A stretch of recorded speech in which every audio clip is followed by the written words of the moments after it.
spin. We are officially being live streamed, so we will give it a couple minutes.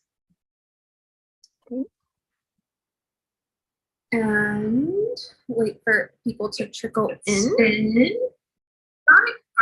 We are wonderful. Hope everyone is having a good Tuesday. We are going to give this a couple minutes for people who want to live stream.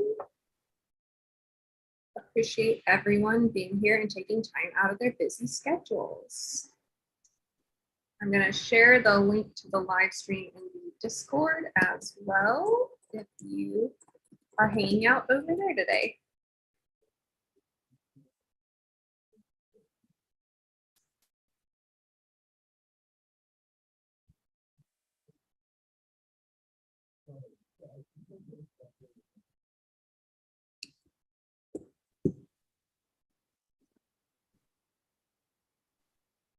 Wonderful. Thank you everyone who is popping into the live stream. Appreciate it. And just to be mindful of everyone's time, I'll go ahead and start the introductions. Hi, I'm Sarah Marsom, your host of Dismantled Preservation. Thank you for tuning in for the third year. We've hosted educational offerings. In 2020, we launched a labor equity campaign specifically to improve job boards, wanting them to include and require compensation information and to no longer share unpaid internships. So since that campaign started, 9 job boards have shifted their policies. That includes the National Trust for Historic Preservation, the Advisory, or the American Cultural Resources Association, the National Council on Public History, the Register of Professional Archaeologists, Association for Preservation Technology, the Society of Architectural Historians, amongst others. Really passionate about compensation transparency as a way to create more equitable work environments for all. But we also recognize that creating wage equity and knowing how to advocate for yourself requires some personal tools, which is why we're so excited to have Anisha here today. And this presentation is brought to you free thanks to the 1772 Foundation. So a big thanks to them for sponsoring our free virtual educational events. If you're unable to stay for this full event, this recording will be hosted live. And then also I will be typing up notes. If you aren't a person who likes live streaming, then I'll be sharing a blog with some of the high points. And then also make sure to follow Anisha on Twitter for constant communication. So I'm going to pass the mic to Nisha, and after her presentation, we'll have a Q&A. You can throw your questions into the Discord chat. You can also throw them into the YouTube chat, whichever you prefer. So thank you everyone for being here today, and Anisha for teaching us how to advocate for ourselves. Yeah, absolutely. Thank you, Sarah, for inviting me and having me here. It's really great to be here. So my name is Anisha Gupta. We're going to be talking about salary advocacy and negotiation today. Before I get started, I just want to start the session with a land acknowledgement. I'm speaking today on land that was and continues to be home to the Lenni Lenape people. I study and work at the University of Delaware, which is a land grant institution, which was a federal process by which the government stole land from Indigenous people across the country to start agricultural schools. The University of Delaware, where I study, is part of this legacy. So I'd like to not only acknowledge this history, but express gratitude to the generations of Lenni Lenape people who have stewarded this land and continue to do so. Really, I think recognizing the colonial history of our country allows us to better understand how our systems and our institutions were built, and particularly the hierarchy embedded in them. These colonial systems force us to advocate for ourselves in our workplace, really creating room for power differential and biases. So I'm really excited to be invited to speak with you all today, because whether or not we believe in these systems is how institutions operate. So the more we advocate for ourselves and our fellow workers, the more we can transform the system.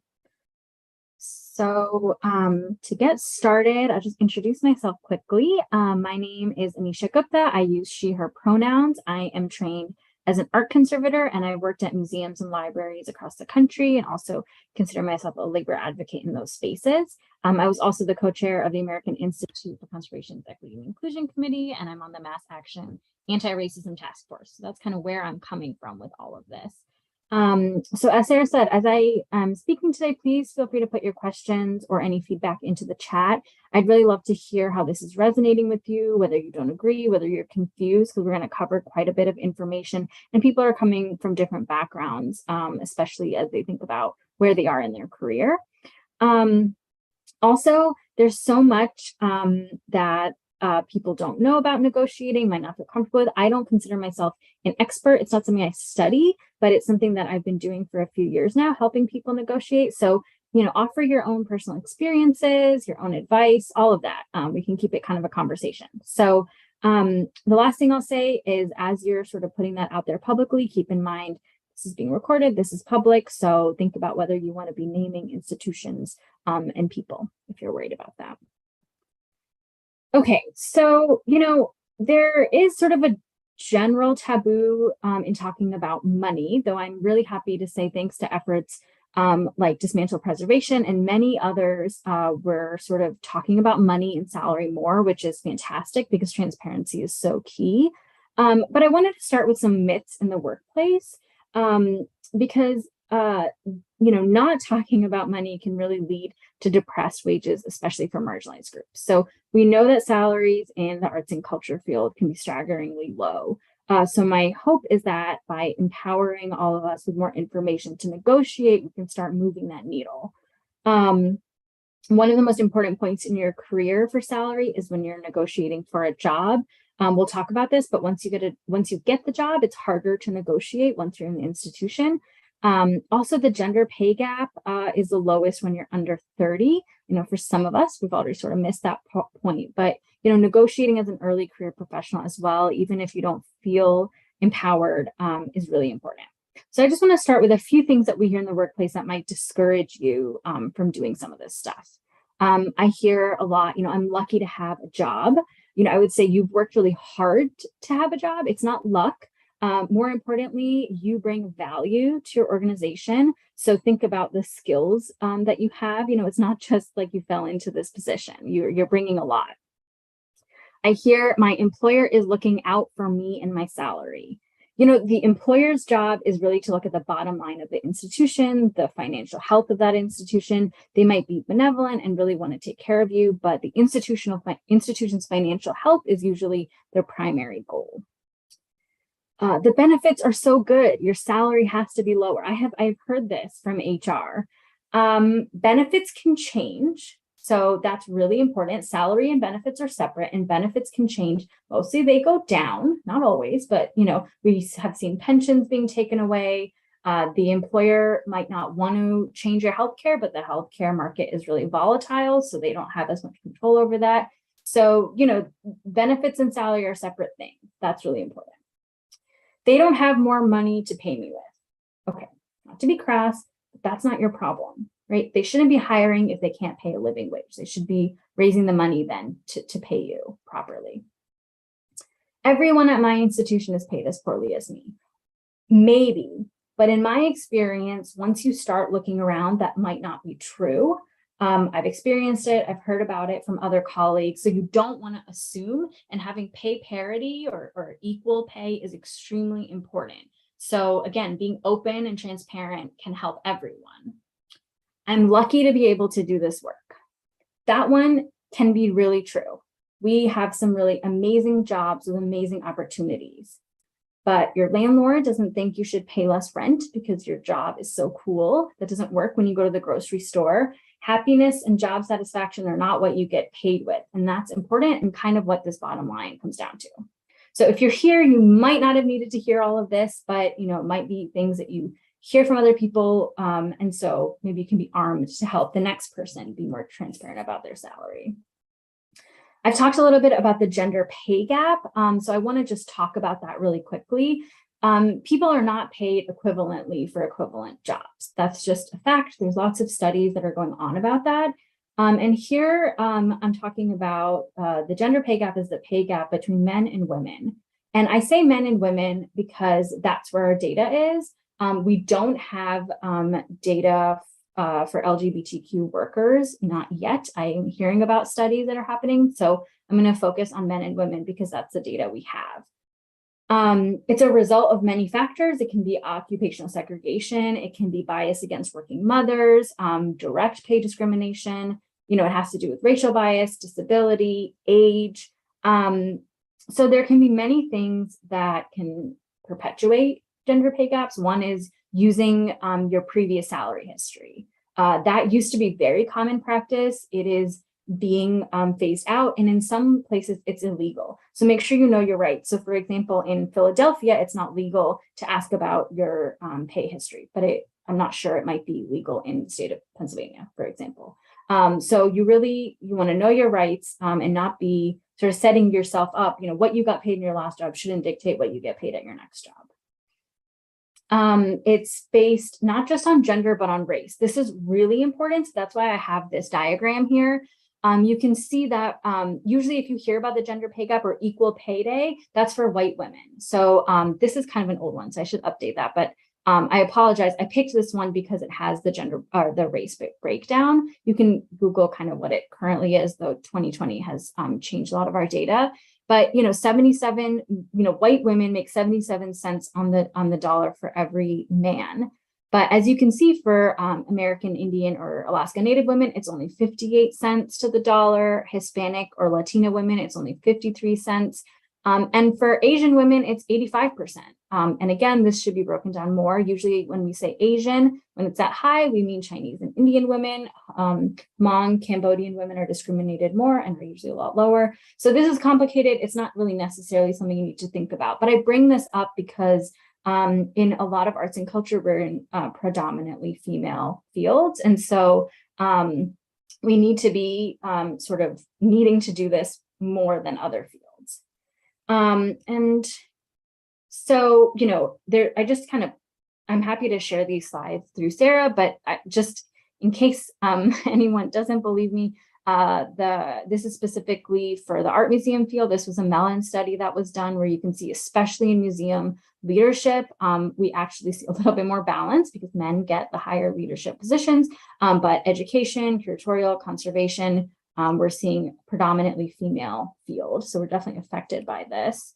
And interestingly, it's not just affecting women. As women take over a field, the pay drops even for the men. So there's been longitudinal studies that have been done about this, and basically women's work is valued less. As more women enter a field, even if it was higher paying, it starts coming down. And you see this between even things like janitor versus house cleaner, where janitors are men, house cleaners are women, kind of doing the same thing. The janitors are paid more. You see this between IT professionals and HR, kind of similar level of education that's needed. IT professionals are men usually and are paid more. HR professionals, women, paid less. So we have a lot of examples of this happening in a field. So if you have some men in the field who feel like it doesn't affect you, it affects the whole field, everyone in it. So if you're not convinced yet, I'll just sum it up. As I said, the gender pay gap is the lowest when you're in, before 30 and then in your 30s. So you can really take advantage of getting your fair pay and sort of bringing up everyone with you. It's harder to negotiate once you accept the offer. So once you've been given an offer, you have leverage, you have power, because they have spent a lot of time and resources and money on you, and they picked you and they want you, okay? So you have the power to really sort of go back and forth with them and make this something that is really acceptable to you. Institutions really can take advantage of our low self-worth. Often we're talking about unpaid internships or very low paying internships. So when you're starting at zero, it can be hard to not feel lucky that you're getting whatever you're getting. And I think institutions take advantage of that. And so we really need to be sort of combating the maybe lower self-esteem we might feel when it comes to our salary and be fighting back through negotiation. And finally, you are expected to negotiate. This is so key.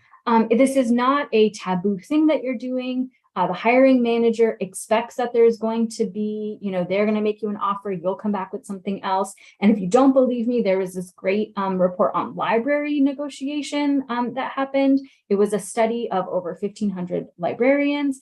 More than half of the survey, they did a little bit more than half, said that they did not negotiate their current position. But everyone else, so the rest of the people who did negotiate, reported positive outcomes. So that would be, an increase in the salary or the total compensation package. Maybe they negotiated something outside of salary. And only a small, very small number of respondents reported threats to rescind or rescinded offers when negotiating for current positions. And I will say a note about that. I have heard about an institution, I will call them out, the Brooklyn Art Museum, for rescinding an offer. And that really freaked me out because I do talks like this and I encourage people to negotiate. So I put a call out on Twitter. I will say it did kind of go viral. And my understanding is academic positions, like tenure track positions, if you're negotiating for something like that, we should talk about whether or not how you should be negotiating, because those seem to be jobs that they might be more, from anecdotally might be more willing to rescind an offer. But in general, there was a lot of shock that any offer would be rescinded. So I will say, most people are having a good experience, getting a little bit more or a lot more in their compensation package. No one is saying you can't have this job anymore. And more as we talk about money, the more you're expected to be asking for more money. Usually the hiring manager has a range that they're told for this position, which should be published in the job ad. But as we know, we're still advocating for things like that. So that may or may not be listed in the job ad, but they have a range. So they're expecting you, they have some leeway in how much money they can give you. You're expected to come in and ask for that money. Okay, so let's get into the nuts and bolts of actually negotiating. It's hard and it can sound hard and scary, but it doesn't have to be. And the more you're sort of armed with information, I think a lot more comfortable that you're going to feel. So one of the first things to do is, if you don't already have a salary range that's posted with a job description, you need to figure out the market rate for the position. And even if you do have the range, it's really good to put that number basically into context. So first of all, it's not just about what you're bringing to the job. It's also about the job itself. There's a market rate that anyone in this position should be getting generally. Is it 50 to 70,000? Is it 100 to 130,000? Like, where are we? What data point are we at? So it's great to know what salary to expect as early in the interview process as you can for yourself, so you can be gathering data.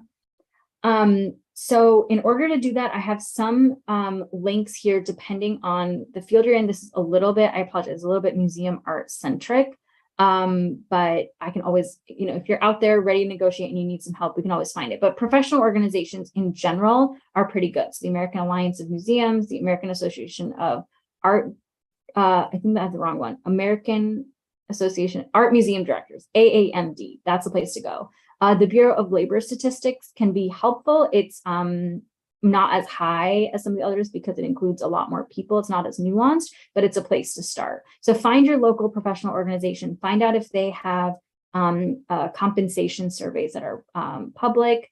AAM continues to be an issue, and their salary surveys are behind a paywall. I kind of try to manage to get them as much as I can. So I'll have my email at the end. You can email me and you can set up a network trying to find these. But you want to find out sort of what people make in your region for your position at your level. What's the kind of the general thing. Looking at other job ads is another way to figure out kind of where people are at. You also want to talk to other people. If you know other people in the area or just in your field in general, start getting a sense of that. Use your network to find out how much people are getting paid, as much as you are sort of comfortable asking people about that. You also want to know what it costs to live in the area. So I hate saying this, but you want to look at the MIT living wage calculator, which is truly like the bare minimum. It's like an economics calculator along with the Economic Policy Institute. That's the bare minimum people should be paid to stay above the poverty line. Unfortunately, we're a field where I need to say things like that, like you should be above the poverty line. But you also want to, I would say, look at rents in the area, get a sense of the Bureau of Labor Statistics also has things like food costs and things like that. So you want to get a sense of how much it's going to cost you to live in that area. So you know how much you would need to make to really, finance your life. And then I would say, learn about the financial health of the institution. Now, this sounds intense, but it's very simple. If you want to get a GuideStar account. It's a free account. GuideStar is a database for nonprofits. Nonprofits are required by law to submit this 990 tax form. It's a really simple tax form, and you can set up a free profile, and basically you get a sense of the budget, the staff, how many people are there, but most importantly, you can see who is making over $100,000, and it'll list their exact salary. And this can be really helpful, especially at smaller organizations. It gives you a sense of sort of, if only the executive director is making over 100, you can get a sense of where you might fall in the hierarchy. If no one is making $100,000, you get a sense, okay, that's, where I might fit in. It can give you a lot of information that can help figure out where you are within the institution. And the link there walks you through very simply how to do that. Now, outside of the salary, there's a few other things you want to look at.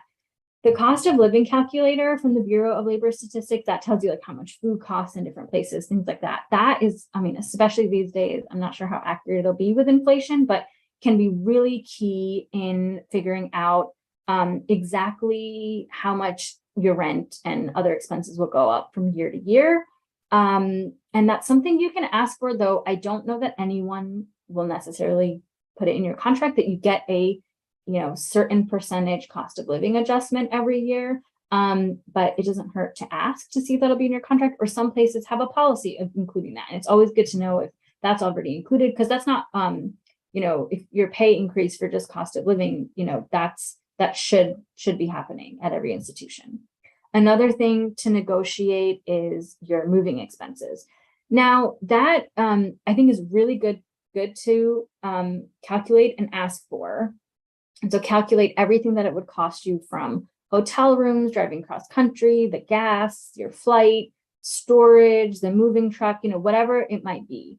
But I would say this is not a super, I think everyone should get moving expenses, but just remember that it's a one-time cost on their end, right? They'll pay you $2,000 or whatever, and that's just a one-time cost, as opposed to increasing your salary by a few $1,000s or whatever will be every single year, right? So think I think it's can be very expensive, but it's also just a one-time cost. So you want to think about that.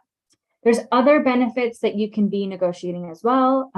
Your number of vacation days, a flexible schedule. Of course, these days, thinking about remote versus in person and how many days that would be, maybe adjusted hours,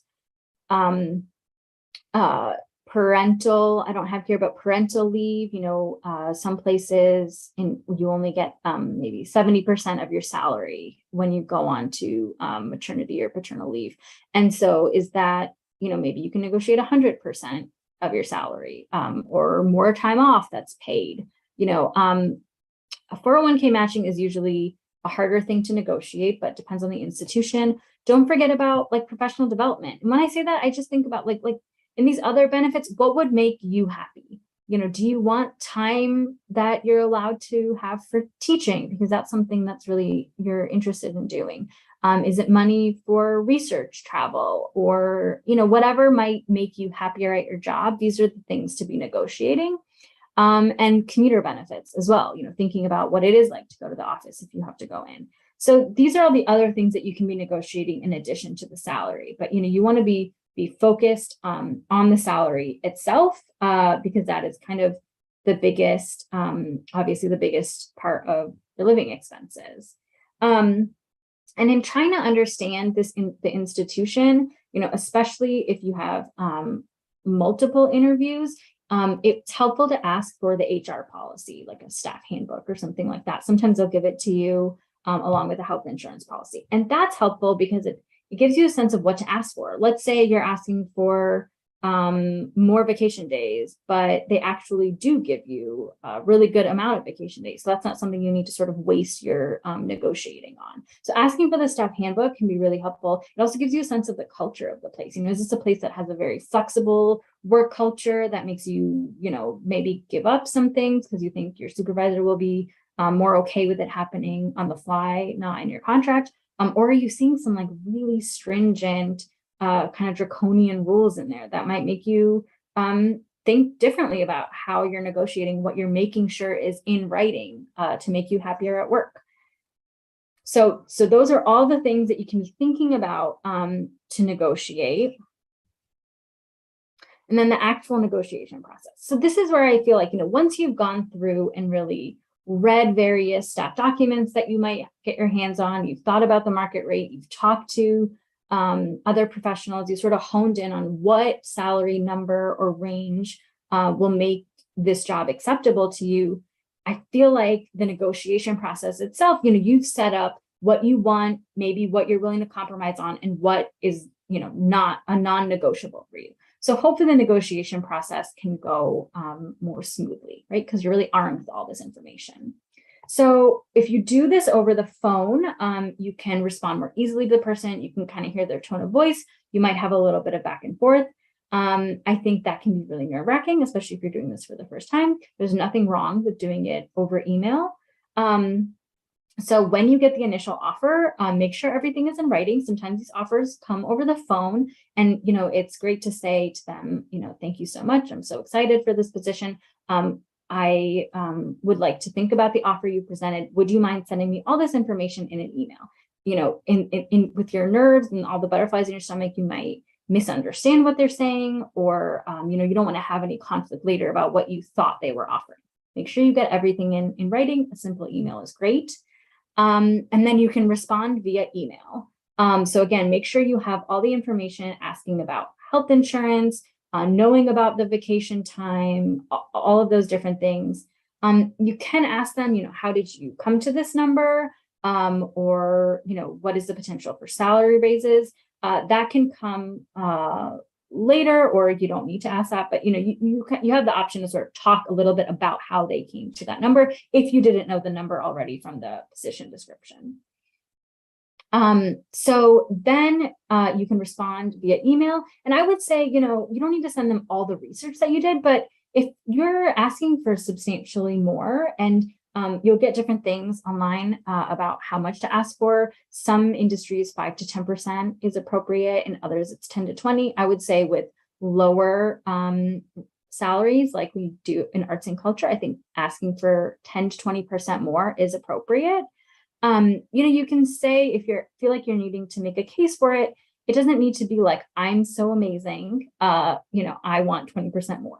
You can present some of the market research you've done, maybe a really good salary survey that really shows that they're not in line with where they should be. You can also add in, why you deserve to be at the, high point of the range, the experience that you're bringing, or, maybe there's an upcoming project they told you about, how you would be a really good fit for that. So, reminding them kind of why they chose you, but really, I think also the sort of more neutral data can help you with that too. If you're asking for moving expenses, I tend to just attach a little sheet that has the moving expenses spelled out. So, you can go through that, share whatever you think is necessary, and then hopefully you can come to a good conclusion. So if you are not negotiating, if you're negotiating a raise, so you're at an institution and you're negotiating a raise, a lot of the same things apply in terms of knowing how much you're asking for and why, for a promotion, kind of knowing what that range is. This is where your network within the institution is really important. So asking around, kind of covertly, knowing kind of where people are when new people come in, maybe getting a sense of how much people are coming in at, because sometimes people come in for a higher amount than the people who already work there. This is really, I'm going to talk about this in a second, but we negotiate individually, and that doesn't work as well as if we were doing this collectively. This is the benefit of for the employer. They benefit from us negotiating individually. But I can offer you a few tips if you're at an institution. One, kind of the most important one, I think, is try not to do it during an annual review or the performance review. If you have some sort of if the whole institution has a set process of, all the supervisors do performance reviews in August, everyone else who wants a raise is going to be asking at the same time. So you're less likely to be successful. I would recommend actually doing it maybe when you've finished a big project, if that's the kind of work that you do, maybe the end of an exhibition or something like a program has launched, or at the end of a big gala, whatever that is. So you can say, I worked really hard on this, and I think it's time for me to get a raise, and this is why. But doing it kind of at a high point like that, instead of when everyone else is doing it at the annual review. Make sure, no matter what, even if you're not thinking about a raise, that you're keeping a running list of what you actually do. So always have a copy of your job description, the one that you agreed to when you got that job. Always have that handy and sort of look at it maybe once a year at that annual review time. Are you working outside of that job description? Are you really doing kind of the next level up? That will really help you make a case for why you should get a raise and a promotion. You want to keep a running list of your accomplishment with metrics. So whatever that is, if that's the number of books you catalog a year, if it's the number of programs that you work on, the number of, people that attend the work, the program that you did or the exhibition you're working on, or, whatever that is, sites that you're assessing, as many, we are a data-driven society. So as much as you can say, not only did I do all this work, but here is some of that underlying data that can really make it easier for you to get a raise. And if you are offered a promotion, a title promotion, and no raise, to me personally, it's a red flag of the institution you're at. It's kind of just to keep you complacent and be okay with what you're getting without actually giving you any money. A title raise with no promotion is not good. And I say, consider looking for another job. Okay, is one person enough? This is like a lot of work, right? To do all this negotiation. So there's really a lot of power in collective action. We're increasingly seeing workers, I have museum workers here, but library workers, all sorts of cultural workers turning to unions because people are frustrated with how much they're getting paid. So this is not a talk about unions. Unions are not perfect. They're not going to get us everything that we want, but collective action in general is really powerful. And so I say this because there's things that we can learn from unions, like having regular pay scales so that you are promoted more regularly, having rubrics, like when should people get promoted, right? We don't even have this in a lot of institutions. No cost of living increases. There's a lot of work that you have to do to kind of get that for yourself. And, what about everyone else around you? So, speaking out can cause retaliation if you're trying to advocate for yourself. Speaking out with more people can be more safe. So, there's a lot of resources out there about unionizing. I'm happy to talk more about that if people have questions, but we're kind of at our time here. So I've written a blog post about this, which is a few years old now, but has a lot of these resources that you can Google. It's at the American Institute of Conservation. I have my email here, and I'm very happy to chat about this or help you through a negotiation if that's where you find yourself. Thank you all for having me here, and I have as much time as you'd like for questions. Thank you so much. I want to reinforce to everyone in attendance that our cultural resources information, even the existing salary studies, are a bit outdated. The American Alliance of Museums is from before the pandemic. Same with the American Cultural Resources Association. They've done one for archaeologists, specifically field workers and dirt diggers. So that's all a bit outdated. And I'm actively trying to pursue funding to do one for people who have historic Preservation, Secretary of the Interior Standards degrees, because there's never been a salary study for that area of cultural resources. But that's part of why we are advocating for transparency through job boards. If you have questions, throw them in the chat, either on YouTube or in the Discord, whichever you prefer. I see one from Emma. Emma says, apologies if you mentioned this at the beginning of the talk, but do you have any advice about having full salary transparency in the workplace other than just asking around sporadically? Yeah. Okay. So, I mean, I didn't get into that, but that is a good question. I mean, I think it's happened more covertly in the past of talking to your network, gathering data and sharing that data. I would say that I hear about workers who will go to HR usually and ask for more comprehensive salary transparency within the institution, right? So you can think about parity and raises. And I have not ever heard of anyone being successful in that unless you're in a public job and that's required. So I would say that I don't really have tips on that other than I think it's extremely important to pursue.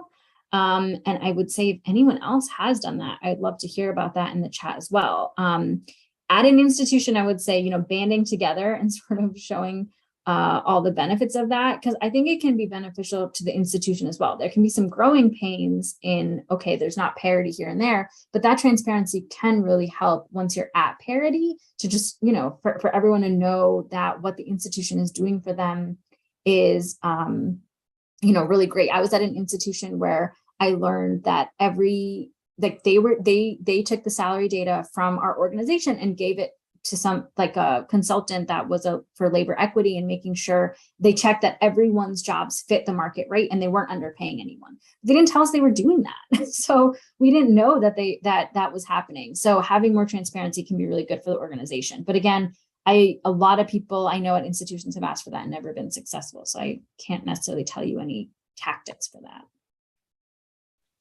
And this isn't the most helpful tip if someone's watching this later, but the National Council on Public History is hosting a workplace organizing workshop on the first Saturday in August. It's $10.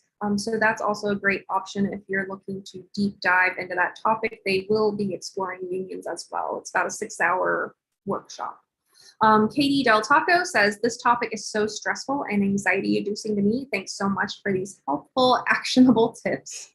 I don't think you mentioned bonuses much.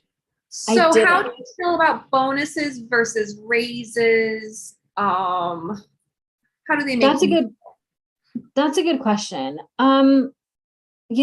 We don't work in the for-profit like tech or finance sector where bonuses can be a really important part of your salary because it can be huge amounts of money. I would say bonuses, I would go for a salary raise over a bonus. A salary raise is every year, it's something you count on, whereas a bonus is you may get it, you may not, it can change from year to year. And again, I see bonuses as a way to make people feel complacent with getting a lower salary potentially, or not getting a full cost of living increase, which, is, I'm sure, a huge problem right now. So yeah, I mean, that's how I feel. And if you're an employer out there, like that's who really needs to be hearing some of this stuff. Yeah. Does that answer your question, Sarah? I think it's a really great point. Short-term gains versus long-term investment. It's easier to negotiate raises even higher if you've already been building up. Nobody wants to go from 60,000 to 70,000 overnight. It's easier to go from 65 to 70. Exactly. Yeah. I think you're bringing up cost of living adjustments a lot, which is very important. And a lot of people don't recognize if you're not getting cost of living adjustments, you are making less each year. Yes. But we can look around and see that inflation has really impacted the value of our dollar. One of my good friends, his tribal government that he works for, actually did a one-time extra increase this year where they typically do cost of living adjustments and they increased that by an extra 5%. So when we're talking about cost of living adjustments, would you consider it a red flag if it's a set percentage every year? Or do you think there's a way to negotiate where that adjustment actually is reflective of our economy?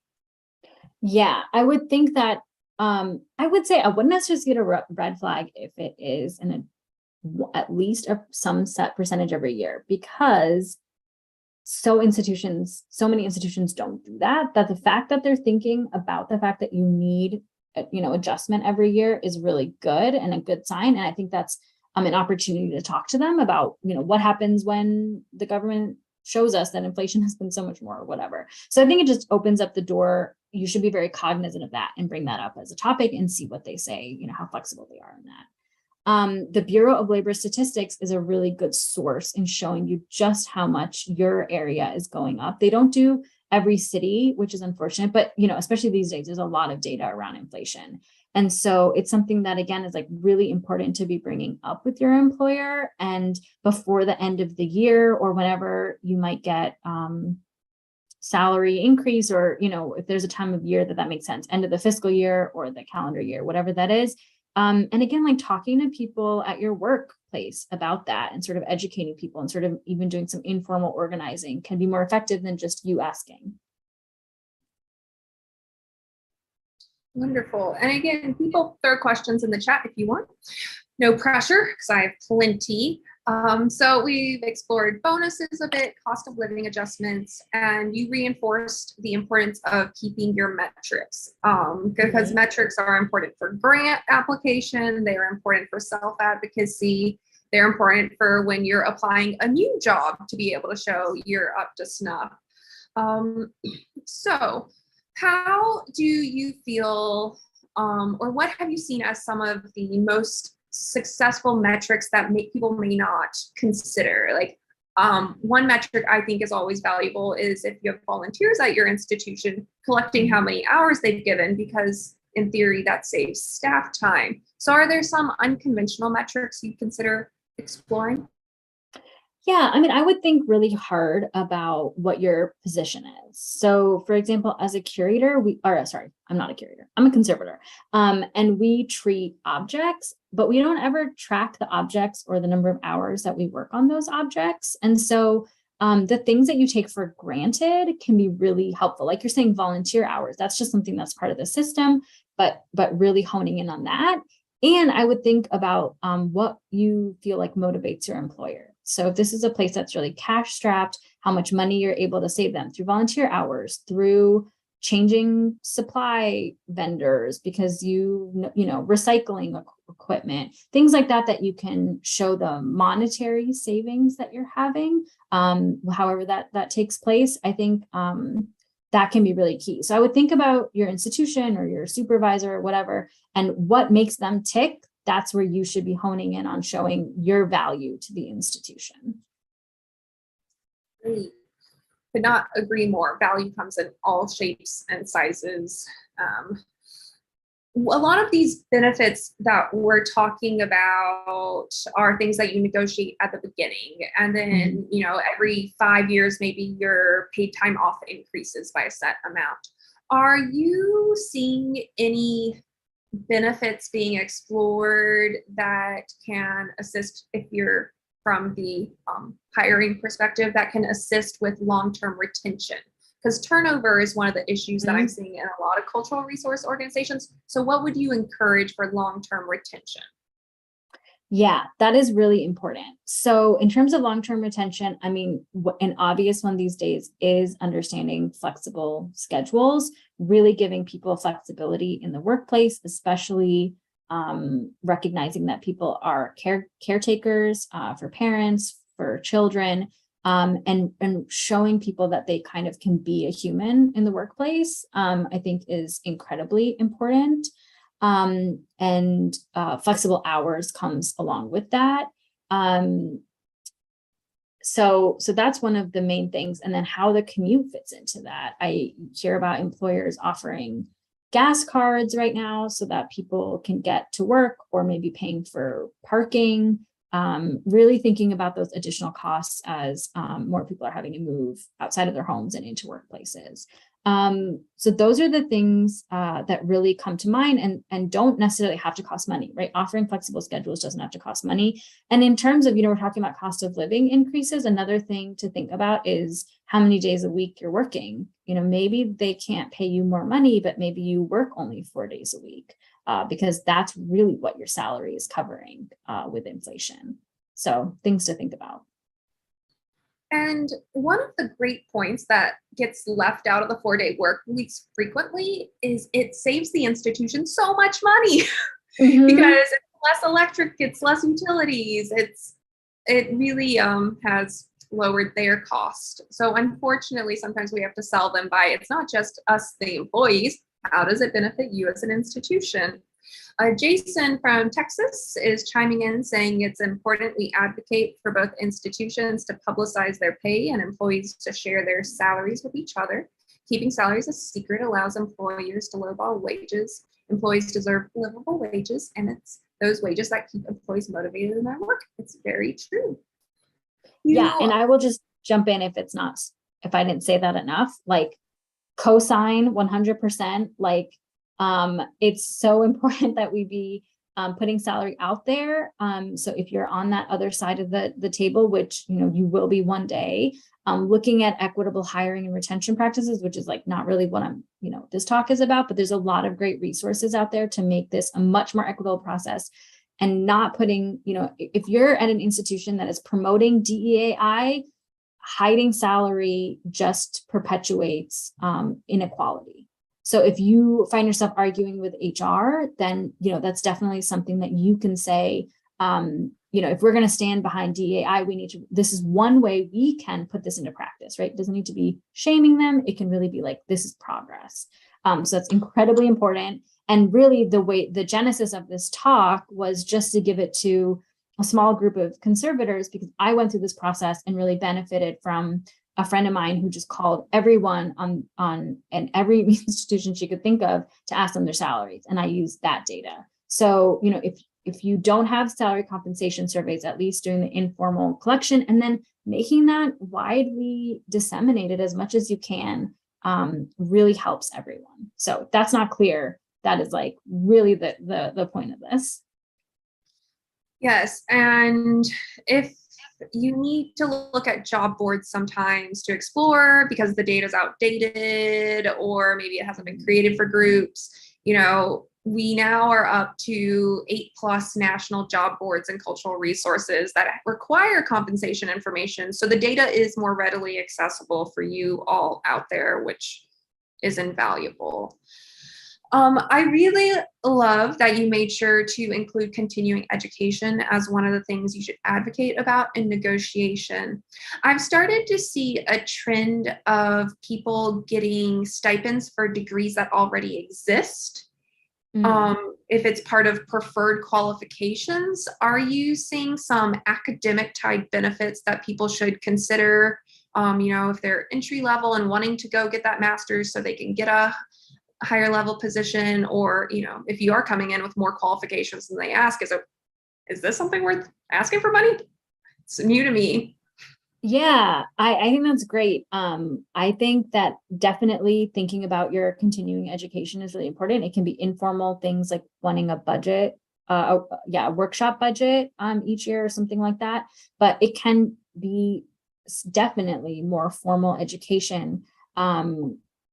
And I think that's a great way of even pitching, if you're the one that they're choosing, but maybe you're coming in at a lower level than they were hoping for, then getting up to the level, getting up to a higher level within the institution also means retention on their part. And showing that interest also shows that you want to stay in the position. So I think academic credit can be great. And of course, will really help you and can be really expensive. So thinking creatively again about like what makes you happy in that job and what would make you want to stay there longer, for sure. And I've actually learned there are a number of consulting firms and cultural resources that don't advertise it as a benefit, but it is a benefit. And that just reinforces Anisha's, ask for that HR manual, ask for what isn't in the job description. Unfortunately, a lot of us work for tiny institutions that may or may not have HR manuals. I personally know one person who ended up leaving an institution because they never created that caregiving policy that was promised to them. That was never added to the HR manual. So what do we do when our institutions don't have HR manuals, either looking at this from the applicant perspective or the hiring agency? What do we do? Yeah, I've definitely worked at places that don't have HR policies or have put together an ad hoc thing, which is better than nothing, I will say, but is not ideal. So I would say, if you're on the other side of the table on the hiring side, this should really be a priority. And there are like contract HR type things you can hire as a start. And you can hire really like kind of radical equity-based HR consultants who can help you craft something that you feel really good about. So this doesn't need to be like, now you have to start a whole new department. I think having an in-house department can be helpful, but keep in mind that HR is, an advocate for the employer, not the employee. That H for human really only applies to the person paying the bills. So it's important that you don't necessarily see HR as your friend, but definitely just like a resource. So if you're hiring, definitely consider getting a consultant and trying to make that a priority, because if you want a place where people want to stay, they're not going to stay if they don't feel like they understand how this workplace works and things are just sprung on them. If you're on the other side, I think that's really tough, because to get at a lot of things, you'd have to ask just like a lot of questions. The time when they make you that offer, though, is a really good time to understand that. Again, it's ideally you get that information sooner, but at least at that point, you're the one that they want, and ask as many of these questions as you can think of. A question to consider even asking during your interview is, what keeps you in this job? What do you like? And maybe you'll learn, I got to get my degree through this place or something, so think about creative ways that you can be gathering this information if they don't have an HR department. Yeah. I just know I work with a lot of one-person, two-person institutions, and I think some organizations view themselves as too small to need an HR manual. And I'd say an organization is never too small to have a manual, because it creates baselines to ensure we are minimizing our miscommunications and to provide safety nets. And can I just add also, it adds a legal liability. I mean, you can be a one-person team, but if you have an army of volunteers, you want to make sure there's not miscommunication, that everyone understands what they're doing there, but it also helps you shape your organization, because you'll have to answer questions that you didn't have to answer before. Also, if you're only a 1 to 2 person organization, it'll help you with your work-life boundaries. Like, what are our working hours? How do we deal with email communication? What are our privacy settings? There's a lot that comes out of this that can be really beneficial to the organization, but also like the legal ramifications can also come up if you don't have all these things spelled out ahead of time. Technology, that's a question I've been wanting to ask. There's also seems to be an expectation for many organizations for use of personal cell phones in the workplace, or personal computers, especially when people didn't know what to do when the pandemic hit and we switched to remote. Should that just be a baseline negotiation tactic, asking what technology expectations exist? And if your cell phone's on there, then you ask for a reimbursement? Yeah, exactly. And again, we could do a whole session on interviewing, because I think it's really good to be trying to get an understanding of the culture of the place, and that can be part of it. Do they expect you to have your own computer? Even like if you're working from home, are you providing your own technology? Are they providing that? Technology is definitely a question you want to be asking when you're negotiating, just, what will be provided, especially if you're working from home. What are the expectations for this job? And, trying to understand the privacy settings, or at least, this is getting into another area of this, but always being mindful. Again, there can be legal issues with using your own personal devices. So there's definitely an argument to be made for using, employer based technology and services, so that for both sides of that. But that can definitely be a good thing to talk about when you're negotiating, and getting a sense of the culture before you get there, again, to understand just how does this place operate. I love that you keep reinforcing legal standards. It can sometimes feel like cultural organizations think they're above legal standards. So while you're talking, I double checked 21 states, it's illegal to ask salary history. So that's close to half the states. So that's great. And while we're not talking about internships today, it's worth noting that unpaid internships, even if it's for college credit, are not protected against sexual harassment and gender discrimination based on current laws for workplace. So unpaid internships, we need to make sure everyone's being compensated. First of all, unpaid internships shouldn't exist, but also we need to protect our workers. Alicia's asking, she says, apologies if you covered this, but how do you advocate for more livable wage while acknowledging they are smaller organizations? Is that where the showing how much you save them comes in? You did reference earlier in your talk the MIT living wage calculator, but it is a great point. These small organizations struggle. So it's really tough, and you get a lot of like, we don't have money to pay for this. We do this out of passion and love for what we do. I think that this is where it can be helpful to bring in data. I mean, the MIT living wage calculator, as well as like what we're talking about with inflation, and that the employer is also feeling that with their own rent or their own costs, but really sort of bringing in both the sort of more neutral data side of it, of like, this is how much our city's cost of living has increased. We maybe other organizations, sometimes it can be helpful to bring in other organizations in your area, your sort of peer institutions, what are they paying for the same or similar position? That can be really helpful, because people, our institutions do compare themselves to others. So making sure you're there, and even just this idea of like, if they can do it, we can do it, right? So that can be helpful, and again, might count on your network of knowing how much those people actually make.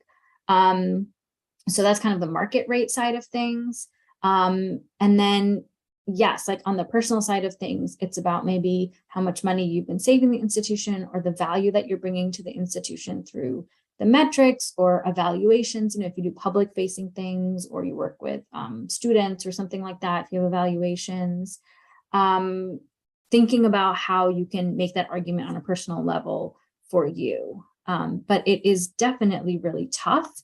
And that's why it can be good not to wait super long to be asking, because what if the answer is, okay, we're going to get a grant for operational costs that include salary? That can take a while, right? So thinking ahead about these things, and sort of everyone being more open about it. You also mentioned considering maybe those positions shouldn't exist, right? I was talking to a nonprofit worker based in New York City last week who felt very uncomfortable that their institution wanted to offer or to post a full-time position in the range of $45,000 to $52,000, graduate degree preferred. New York City, $45,000, pretty egregious in my opinion.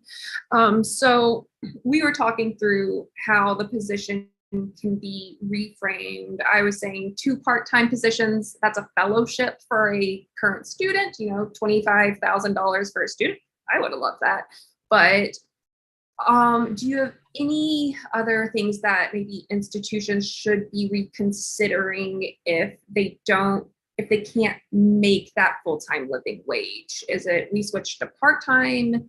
I don't want to underpay contractors as a contractor. What should we be considering as institutions as well? Yeah, absolutely. Institutions need to be checking the MIT living wage calculator as well, because I can imagine for New York City, it's going to be really high in this case, or wherever you are.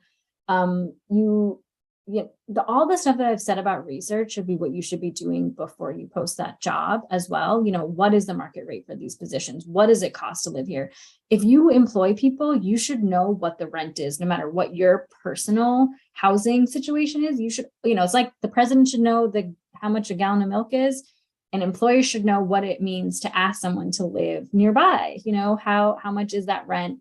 Do the math. Are they going to be able to afford anything other than rent in your city? So I would say you need to rethink the position. So maybe it is okay to bring on a contractor, because what you really need is someone devoted 3 days a week for 6 months. That might fit the immediate need and the budget that you have. Maybe it is a part-time position, and making that reasonable so the person can get a different part-time position, or being open, saying, however you craft that job description, but this is what this position is going to pay, and it'll be a flexible work schedule. And the hours are determined by the person. Maybe they want to work different kinds of schedules, but you don't have the money. You need to be flexible with how that position is gonna happen. And maybe it also is putting the project off till you have more money. But maybe it is bringing someone on for whatever works for them to make this work for their life. Wonderful. Thank you for reinforcing that we have to be creative with how our positions exist. There's a big difference between 32 hours and a 40-hour work week, or whatever the case is. So we are at time. Appreciate everyone tuning in, those who asked questions and those who are silently listening. Do you have any closing thoughts, concerns, questions for us? Well, I will just say again, this is definitely a scary process, no matter kind of where you are within this. And there's a lot of resources out there. There's a lot of people who want to help you get to where you want to be, whether it's writing that job description or negotiating the position. So, don't be scared of the process. Engage in the process for sure. Fight for more money, 100%. And there's a lot of people here who are ready to support you in doing that. And, when you get your salary negotiated, scream it out at the top of your lungs so that everyone knows what you're making and you can help the next person. Thank you so much. I really appreciate this pep talk on knowing your value and asking for it. There's, like you said, there's no harm in asking, and most institutions will not rescind an offer if you ask. So put yourself out there. So thank you everyone for attending. Next week, we're having an Ask Me Anything with Alexandra Lang, the architecture critic. You may have read her work in the New York Times and Curved. And her recent book is all about the value of malls, how we should preserve malls and their pivotal aspect in our culture. Following that, we're going to have an Ask Me Anything with Sela Mota Casper, the inaugural executive director of Latinos and Heritage Conservation. And we are just going to keep having fun all month, either on Discord or live streaming. We'll have our final live stream conversation this month is going to talk about health sovereignty, and that ties into our work as cultural resource workers, how we help people have autonomy of their bodies. So thank you everyone for being here.